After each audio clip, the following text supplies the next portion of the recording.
हजारों इन्वेस्टर्स की बात करते हैं, लाखों करोड़ों हो चुके हैं, तो अब करोड़ों लोग आपसे जानना चाहेंगे कि if luck made money in 2022 and 2023, do you think 2024 के आगे में it will be skill and it will be risk management?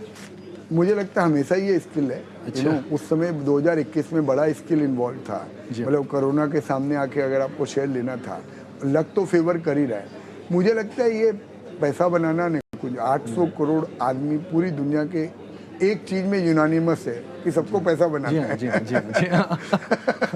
Right, तो सही बात पैसा है। बनाना कभी भी आसान नहीं होता है। रिलीजन, स्पिरिचुअलिटी, फेथ अलग अलग होती है, पर मनी को लेकर कॉमन कंसेंसस है। वो हमें जब हम पीछे देखते हैं तो हमको लगता है वो आसान समय था, पर आसान समय कभी भी नहीं होता है।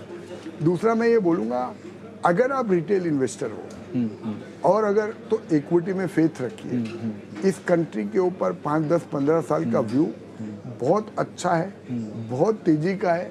मुझे लगता है ये $4 ट्रिलियन की जो जीडीपी है, गवर्नमेंट ऑफ इंडिया ने डेवोस में जाके बोला है कि उनका एस्पिरेशन है कि 100वां आज़ादी का जब साल होगा 2047 में, इंडिया की जीडीपी $35 ट्रिलियन होनी चाहिए। ये गवर्नमेंट ऑफ इंडिया की प्रेजेंटेशन में बोल रहा हूँ। मुकेश भाई बोल रहे हैं कि 40 ट्रिलियन होगी, गौतम भाई बोल रहे हैं कि 38 ट्रिलियन होगी या 35 ट्रिलियन होगी। तो ये नंबर्स बहुत बड़े हैं, राइट।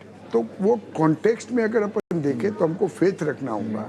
दूसरा मैं क्या बोला, अगर आप साइड में रह गए हो, राइट, अगर आपने इन्वेस्ट नहीं किया है तो बाजार का करेक्शन आपका एक ही होप है कि आप उस समय पैसा डाल सकते हो। तो आप पैसा क्यों डाल पाओगे उस समय, जब आप मेंटली प्रिपेयर्ड रहोगे कि हाँ मुझे लंबे समय के लिए ये इस एसेट क्लास में रहना है। तो जिन लोगों ने पैसा इन्वेस्ट करके रखा है, जिनका लॉन्ग टर्म का व्यू है, उनको डेफिनेटली इक्विटी का एलोकेशन बहुत ज़्यादा डिस्टर्ब नहीं करना चाहिए जस्ट बिकॉज मार्केट्स बढ़ गए।